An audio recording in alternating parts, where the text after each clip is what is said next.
How to use the trim tool with VN Video Editor app. So if you're new to VN Video Editor app, you want to trim off some parts of your video, this is what you are going to do. So first things first, let's say you're on the editor app and you have your video already in the timeline area, which is down here. And now you want to trim off a part of that video.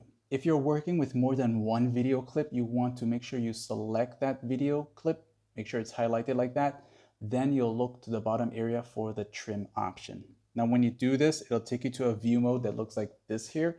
And just go ahead and pause it. You'll notice that there is some panels, one on each side. So when you bring this to the right, that's trimming from the beginning, and it'll show you how much it has removed, and whatever is in the middle is how much is left or what is left of the video.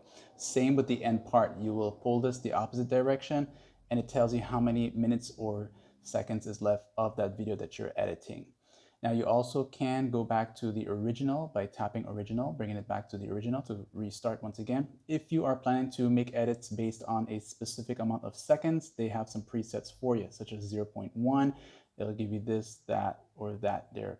Okay. Now, if you wanted this 1 second to be trimmed within a specific area of your video, you're going to hold down from the area that's not highlighted here. You're going to hold it down and you're going to bring it over and release it to where you want it to capture. And that's where it's going to trim. It's going to trim off the areas that are not highlighted and keep just this area. So that's how the trim tool works. And once you're done, press the check mark. Now, if you've done all this and you made some mistakes before you save it, you can always use the undo option, and that's it, like and so.